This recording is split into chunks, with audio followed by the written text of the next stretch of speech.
Touch and Go, A Midshipman's Story, Sir Arthur Conan Doyle. What is there in all nature which is more beautiful or more inspiriting than the sight of the great ocean, when a merry breeze sweeps over it, and the sun glints down upon the long green ridges with their crests of snow? Sad indeed must be the heart which does not respond to the cheery splashing of the billows and their roar upon the shingle. There are times, however, when the great heaving giant is in another and a darker mood. Those who, like myself, have been tossed upon the dark waters through a long night, while the great waves spat their foam over them in their fury, and the fierce winds howled above them, will ever after look upon the sea with other eyes. However peaceful it may be, they will see the lurking fiend beneath its smiling surface. It is a great wild beast of uncertain temper and incalculable strength. Once, and once only during the long years which I have spent at sea, have I found myself at the mercy of this monster. There were circumstances, too, upon that occasion, which threatened a more terrible catastrophe than the loss of my own single life. I have set myself to write down, as concisely and as accurately as I can, the facts in connection with that adventure and its very remarkable consequences. In 1868, I was a lad of 14, and had just completed my first voyage in the Paraguay, one of the finest vessels of the finest of the Pacific lines, in which I was a midshipman. On reaching Liverpool, our ship had been laid up for a month or so, and I had obtained leave of absence to visit my relations, who were living on the banks of the Clyde. I hurried north with all the eagerness of a boy who has been abroad for the first time, and met with a loving reception from my parents and from my only sister. I have never known any pleasure in life which could compare with that which these reunions bring to a lad whose disposition is affectionate. The little village at which my family were living was called Rudmore, and was situated in one of the most beautiful spots in the whole of the Clyde. Indeed, it was the natural advantages of its situation which had induced my father to purchase a villa there. Our grounds ran down to the water's edge, and included a small wooden jetty which projected into the river. Beside this jetty was anchored a small yacht, which had belonged to the former proprietor, and which had been included in the rest of the property when purchased by my father. She was a smart little clipper of about 3-ton burden, and directly my eyes fell upon her, I determined that I would test her sea-going qualities. My sister had a younger friend of hers, Maud Sumter, staying with her at this time, and the three of us made frequent excursions about the country, and occasionally put out into the Firth in order to fish. On all these nautical expeditions we were accompanied by an old fisherman named Jock Reed, in whom my father had confidence. At first we were rather glad to have the old man's company, and were amused by his garrulous chat and strange reminiscences. After a time, however, we began to resent the idea of having a guardian placed over us, and the grievance weighed with double stress upon me, for, midshipman-like, I had fallen a victim to the blue eyes and golden hair of my sister's pretty playmate, and I conceived that without our boatman I might have many an opportunity of showing my gallantry and my affection. Besides, it seemed a monstrous thing that a real sailor, albeit only 14 years of age, who had actually been round Cape Horn, should not be trusted with the command of a boat in a quiet Scottish firth. We put our 3 youthful heads together over the matter, and the result was a unanimous determination to mutiny against our ancient commander. It was not difficult to carry our resolution into practice. One bright winter's day, when the sun was shining cheerily, but a stiffish breeze was ruffling the surface of the water, we announced our intention of going for a sail, and Jock Reed was as usual summoned from his cottage to escort us. I remember that the old man looked very doubtfully at the glass in my father's hall, and then at the eastern sky, in which the clouds were piling up into a gigantic cumulus. "Ye mauna gang far the day," he said, shaking his grizzled head. "It's like to blow hard afore evening." "No, no, Jock," we cried in chorus. "We don't want to go far." The old sailor came down with us to the boat, still grumbling his presentiments about the coming weather. I stalked along with all the dignity of chief conspirator, while my sister and Maud followed expectantly, full of timidity and admiration for my audacity. When we reached the boat, I helped the boatman to set the mainsail and the jib, and he was about to cast her off from her moorings when I played the card which I had been reserving. "Jock," I said, slipping a shilling into his hand. "I'm afraid you'll feel it cold when we get out. You had better get yourself a drop of something before we start." "Indeed I will, maester," said Jock emphatically. "I'm no as young as I was, and the coffee keeps the cold out." "You run up to the house," I said. "We can wait until you come back." Poor old Jock, suspecting no treachery, made off in the direction of the village, and was soon out of sight. The instant he had disappeared, 6 busy little hands were at work undoing the moorings, and in less than a minute we were clear of the land, and were shooting gallantly out into the center of the Firth of Clyde. Under her press of canvas, the little boat heeled over until her lee gunwale was level with the water, and as we plunged into the waves, the spray came showering over the bows and splashing on our deck. Far away on the beach, we could see old Jock, who had been warned by the villagers of our flight, running eagerly up and down and waving his arms in his excitement. How we laughed at the old man's impotent anger, and what fun we made of the salt foam, which wet our faces and sprinkled on our lips. We sang, we romped, we played, and when we tired of this, the 2 girls sat in the sheets, while I held the tiller and told many stories of my nautical experiences and of the incidents of my one and only voyage. At first we were somewhat undecided as to what course we should steer or where we should make for, but after consultation it was unanimously decided that we should run out to the mouth of the Firth. Old Jock had always avoided the open sea and had beaten about in the river, so it seemed to us, now that we had deposed our veteran commander, that it was a favorable opportunity for showing what we could do without him. The wind, too, was blowing from the eastward, and therefore was favorable to the attempt. We pulled the mainsail as square as possible, and keeping the tiller steady, ran rapidly before the wind in the direction of the sea. Behind us the great cumulus of clouds had lengthened and broadened, but the sun was still shining brightly, making the crests of the waves sparkle again, like long ridges of fire. The banks of the Firth, which are 4 or 5 miles apart, are well wooded, and many a lovely villa and stately castle peeped out from among the trees as we swept past. Far behind us we saw the long line of smoke which told where Greenock and Glasgow lay, with their toiling thousands of inhabitants. In front rose a great stately mountain peak, that of Goat Fell, in Erin, with the clouds wreathed coquettishly round the summit.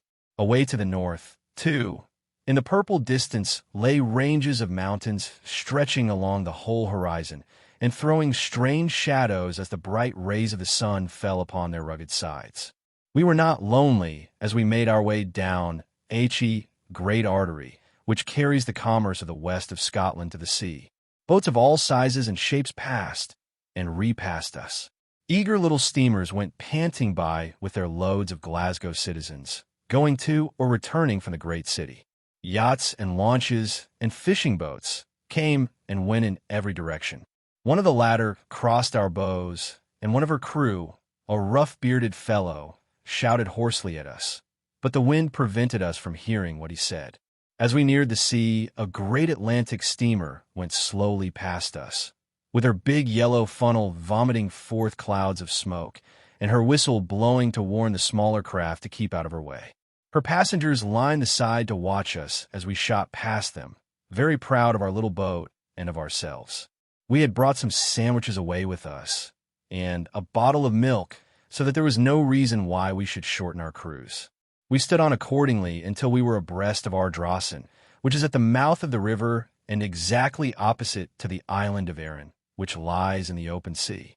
The strait across is about 8 miles in width, and my 2 companions were both clamorous that we should cross. "It looks very stormy," I said, glancing at the pile of clouds behind us. "I think we had better put back." "Oh, do let us go on to Erin," little Maud cried enthusiastically. "Do, Archie," echoed my sister. "Surely you are not afraid?" To tell the truth, I was afraid, for I read the signs of the weather better than they did.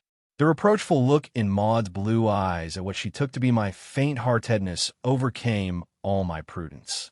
"If you wish to go, we'll go," I said, and we sailed out from the mouth of the river into the strait. Hitherto we had been screened from the wind to some extent by the hills behind us, but as we emerged from our shelter it came upon us in fiercer and more prolonged blasts.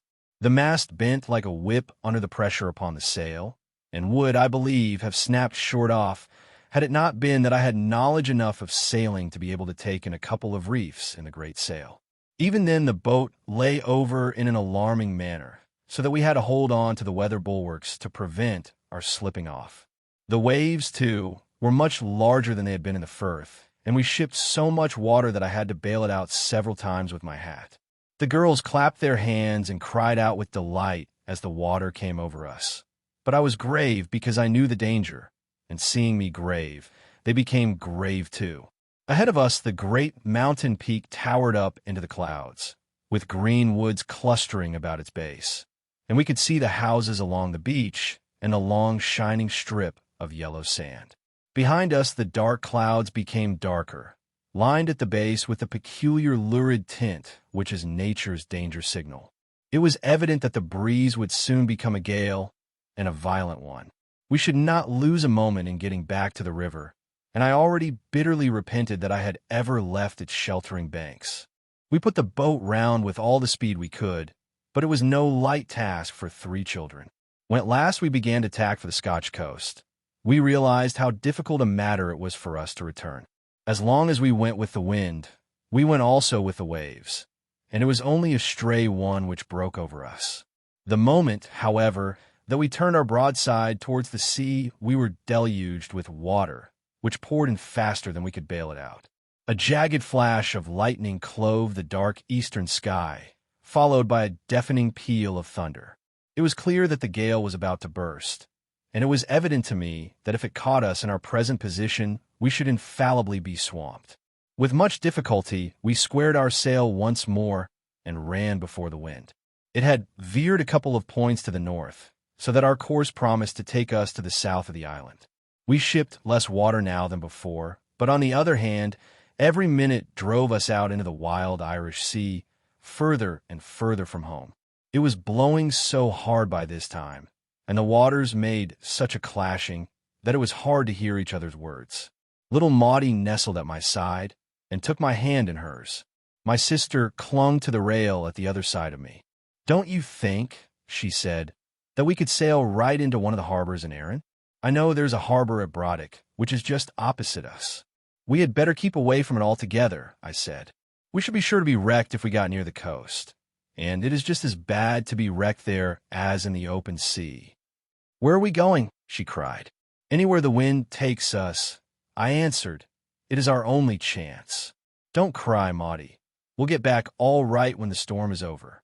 I tried to comfort them, for they were both in tears, and indeed, I could hardly keep my sobs down myself, for I was a very little fellow to be placed in such a position. As the storm came down on us, it became so dark that we could hardly see the island in front of us, and the dark line of the Butte coast. We flew through the water at a tremendous pace, skimming over the great seething waves, while the wind howled and screamed through our rigging as though the whole air was full of pursuing fiends intent upon our destruction. The 2 girls cowered, shivering with terror, at the bottom of the boat, while I endeavored to comfort them as well as I could, and to keep our craft before the wind. As the evening drew in and we increased our distance from the shore, the gale grew in power. The great dark waves towered high above our masthead, so that when we lay in the trough of the sea, we saw nothing but the somber liquid walls in front and behind us. Then we would sweep up the black slope, till from the summit we could see a dreary prospect of raging waters around us, and then we would sink down into the valley upon the other side. It was only the extreme lightness and buoyancy of our little craft which saved her from instant destruction. A dozen times a gigantic billow would curl over our heads, as though it were about to break over us, but each time the gallant boat rose triumphantly over it, shaking herself after each collision with the waters as a seabird might trim her feathers. Never shall I forget the horrors of that night. As the darkness settled down upon us, we saw the loom of a great rock some little distance from us, and we knew that we were passing Ailsa Craig. In one sense, it was a relief to us to know that it was behind us, because there was now no land which we need fear, but only the great expanse of the Irish Sea. In the short intervals when the haze lifted, We could see the twinkling lights from the Scottish lighthouses glimmering through the darkness behind us. The waves had been terrible in the daytime, but they were worse now. It was better to see them towering over us than to hear them hissing and seething far above our heads, and to be able to make out nothing except the occasional gleam of a line of foam. Once, and once only, the moon disentangled itself from the thick, hurrying clouds which obscured its face. Then we caught a glimpse of a great wilderness of foaming, tossing waters, but the dark scud drifted over the sky, and the silvery light faded away until all was gloom once more. What a long, weary night it was. Cold and hungry, and shivering with terror, the three of us clung together, peering out into the darkness and praying as none of us had ever prayed before. During all the long hours we still tore through the waters to the south and west, for the wind was now blowing from the northeast. As the day dawned, gray and cheerless, we saw the rugged coast of Ireland lining the whole western horizon. And now it was in the first dim light of dawn that our great misfortune occurred to us. Whether it was the result of the long-continued strain, or whether some gust of particular violence had caught the sail, we have never known, but suddenly there was a sharp cracking, rending noise, and next moment our mast was trailing over the side, with the rigging and the sails flapping on the surface of the water. At the same instant, our momentum being checked, a great sea broke over the boat and nearly swamped us. Fortunately, the blow was so great that it drove our boat round so that her head came to the seas once more. I bailed frantically with my cap, for she was half full of water, and I knew a little more would sink her, but as fast as I threw the water out, more came surging in. It was at this moment, when all seemed lost to us, that I heard my sister give a joyful cry, and looking up, saw a large steam launch plowing its way towards us through the storm. Then the tears which I had restrained so long came to my relief, and I broke down completely in the reaction which came upon us, when we knew that we were saved. It was no easy matter for our preservers to rescue us, for close contact between the two little craft was dangerous to both. A rope was thrown to us, however, and willing hands at the other end drew us one after the other to a place of safety. Maudie had fainted, and my sister and I were so weakened by cold and fatigue that we were carried helpless to the cabin of the launch, where we were given some hot soup, after which we fell asleep, in spite of the rolling and tossing of the little vessel. How long we slept, I have no idea, but when we woke it appeared to be considerably past midday. My sister and Maudie were in the bunk opposite, and I could see that they were still sleeping. A tall, dark-bearded man was stooping over a chart which was pinned down to the table, measuring out distances with a pair of compasses. When I moved, he glanced up and saw that I was awake. "Well, mate," he said cheerily, "how are you now?" "All right," I said, "thanks to you." "It was touch and go," he remarked. "She foundered within 5 minutes of your coming aboard. Have you any idea where you are now?" "No," I said. "You're just off the Isle of Man. We're going to land you there on the west coast, where no one is likely to see us. We've had to go out of our course to do it, and I should have preferred to have taken you on to France, but the master thinks you should be sent home as soon as possible." "Why don't you want to be seen?" I asked, leaning on my elbow. "Never mind," he said. "We don't, and that's enough. Besides, you and these girls must keep quiet about us when you land. You must say that a fishing boat saved you." "All right," I said. I was much surprised at the earnestness with which the man made the request. What sort of vessel was this that we had got aboard of? A smuggler, perhaps, certainly something illegal, or else why this anxiety not to be seen? Yet they had been kind and good to us, so whatever they might be, it was not for us to expose them. As I lay speculating upon the point, I heard a sudden bustle upon deck, and a head looked down the hatchway. "There's a vessel ahead of us that looks like a gunboat," it said. The captain, for such I presumed the dark-haired man to be, dropped his compasses and rushed upon deck. A moment later he came down, evidently much excited. "Come on," he said. "We must get rid of you at once." He woke the girls up, and the three of us were hurried to the side and into a boat, which was manned by a couple of sailors. The hilly coast of the island was not more than 100 or 2 yards away. As I passed into the boat, a middle-aged man, in dark clothes and a gray overcoat, laid his hand upon my shoulder. "Remember," he said, "silence. You might do much harm." "Not a word," I answered.